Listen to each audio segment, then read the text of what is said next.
Bienvenue dans ce nouveau hors-série outillage. Je vais vous faire découvrir une nouvelle version de la caméra d'inspection PowerFix de chez Lidl. Ils ont changé le modèle par un modèle beaucoup plus compact.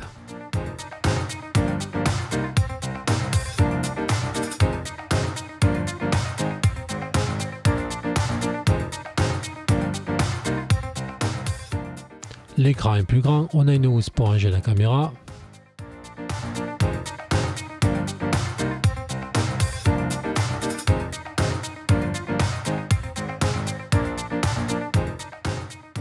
Une petite poche est prévue sur la housse pour ranger les petits crochets et aimants fournis quand ils veulent sortir de leur cachette. Avec des gros doigts, c'est moins évident.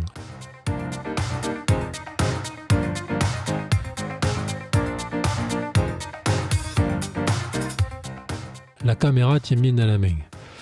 Un emplacement pour une Dragon est prévu, mais pas fourni. Une sortie AV est prévue, mais on est en 2019, un emplacement micro SD aurait été beaucoup plus judicieux. Le câble de sortie AV est même pas fourni, encore un mauvais point qui aurait pu être évité. Pour en revenir sur le flexible de la caméra, il suffit de le déclipser en haut et en bas pour accéder au flexible. Pour le coup, c'est pas mal, mais c'est mieux que l'ancien système, mais je crains pour la longévité dans le temps. Comme c'est du plastique de partout et avant de tout casser, ne pas oublier de détacher le flexible de cette fixation qui le maintient dans son longement. Le flexible vient assez facilement, on va allumer la caméra, les boutons sont un peu durs je trouve.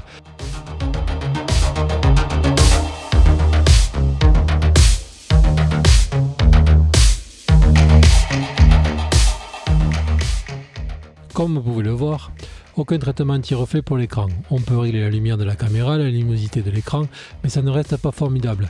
Le manque de Dragon se fait sentir, la caméra peut tomber à tout moment.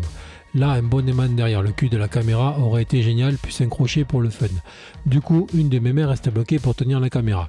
C'est parti pour une immersion de séquence émotion au cœur du scénic. J'ai réussi à trouver une passe pour coller la caméra.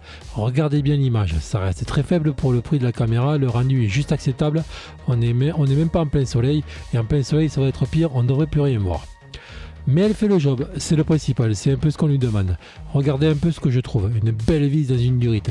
Ils ont mis une vis à la place. Heureusement, ça récupère que des vapeurs d'huile et d'essence, mais cette voiture est passée au contrôle. Ça fait peur. Pour la plaisanterie, je vous présente le frère de Ramsès, c'est le gros chat, celui qui bosse chez Feu Rouge et qui est venu me rejoindre. Il n'a pas de nom. Si vous avez une idée pour un nom, faites-vous plaisir. Il interviendra sur du boulot qui a été fait par des pros au cours de mes vidéos, sur des réparations faites par des pros qui sont légèrement discutables. Revenons à nos moutons. Je vais trouver aussi une fuite sur un joint mais rien de grave. C'est un séparateur d'huile, enfin je crois. On sent bien que la qualité d'écran de la caméra est trop faible et le manque de fixation se fait ressentir et c'est dommage.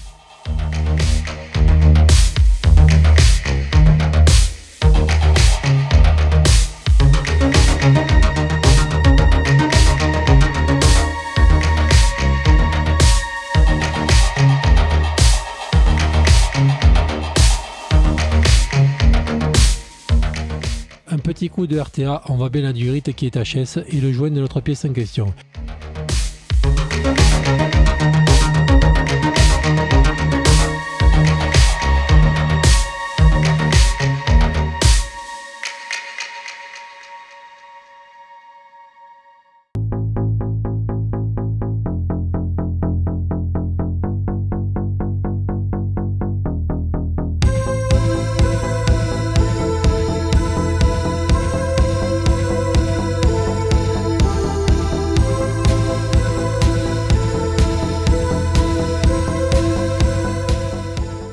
Une forte pression au dos de la caméra fait disparaître le flexible. Ne pas oublier de remettre la tête de la caméra dans le support. Vu que c'est du plastique, on risque de tout casser. La caméra est fabriquée par la société Targa. Sans commentaire. Je connais surtout cette marque dans des autoradios premier prix vendues chez Leclerc Auto. C'est pareil, sans commentaire. Voilà, donc on range le tout dans la pochette et voilà. Conclusion, pour 54 €, j'ai quoi? Une caméra trop chère qui manque de fixation, un émail et un crochet aurait été bienvenu, un port micro SD avec vidéo exploitable par un ordi aurait été bien aussi, et enfin une meilleure résolution et ça aurait été au top.